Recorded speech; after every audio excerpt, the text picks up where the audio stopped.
राहुल गांधी के बयान पर पलटवार। हरियाणा के सीएम ने किया पलटवार।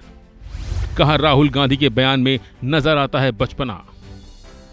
लोकसभा चुनाव 2024 के नतीजे से पहले राजनीतिक पार्टियों की जुबानी जंग तेज हो गई है। ज्यादातर एग्जिट पोल में एनडीए को बढ़त मिलती दिख रही है, तो वहीं दूसरी तरफ इंडिया गठबंधन द्वारा जीत का दावा किया जा रहा है। एग्जिट पोल के इतर कांग्रेस नेता राहुल गांधी ने भी 295 सीट जीतने का दावा किया है, जिस पर हरियाणा के सीएम नायब सिंह सैनी ने निशाना साधा है। सैनी ने कहा कि राहुल गांधी के बयान में बचपना नजर आता है। गुरुग्राम में आयोजित एक कार्यक्रम में शिरकत करने पहुंचे नायब सिंह सैनी से जब राहुल गांधी को लेकर सवाल किया गया तो उन्होंने राहुल गांधी पर निशाना साधते हुए कहा कि जहां एक ओर नरेंद्र मोदी देश का गौरव और सम्मान बढ़ाने का काम कर रहे हैं, तो वहीं दूसरी ओर राहुल गांधी देश का सम्मान और गौरव कम करने का काम कर रहे हैं।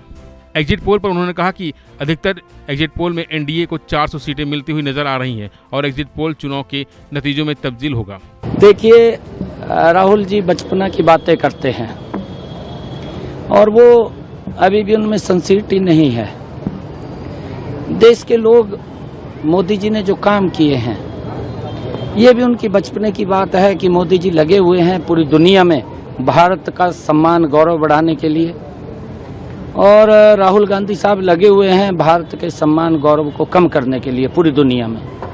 ये एकदम स्पष्ट नज़र है कि वो बचपना उसके अंदर है और वो उस तरीके की सोच नहीं है, ना उनकी सोच है, ना उनकी नीति है, ना नीयत है।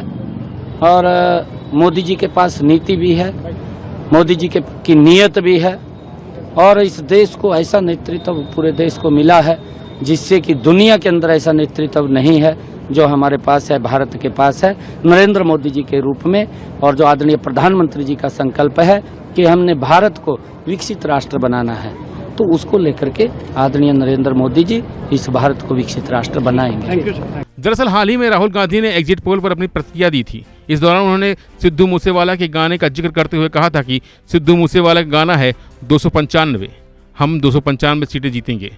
और राहुल गांधी के इसी बयान पर पलटवार करते हुए नायब सिंह सैनी ने ये बयान दिया है। हालांकि एग्जिट पोल के नतीजे आने के बाद विपक्ष शुरू से इस पर सवाल खड़े कर रहा है और इस एग्जिट पोल को मनोवैज्ञानिक दबाव बनाने का कारण बता रहा है। वैसे एग्जिट पोल में हरियाणा में बीजेपी कुछ सीटें हारती हुई दिख रही है, जिस पर मुख्यमंत्री ने दावा किया कि हरियाणा में सभी 10 लोकसभा सीट को और एक विधानसभा सीट पर कमल खिलेगा। फिलहाल सभी राजनीतिक दलों और नेताओं द्वारा जीत का दावा किया जा रहा है। ऐसे में देखना दिलचस्प होगा कि चुनाव नतीजे जारी होने के बाद किसके हाथ बाजी लगती है। फिलहाल इस खबर में इतना ही। बाकी अपडेट के लिए बने रहिए वन इंडिया हिंदी के साथ।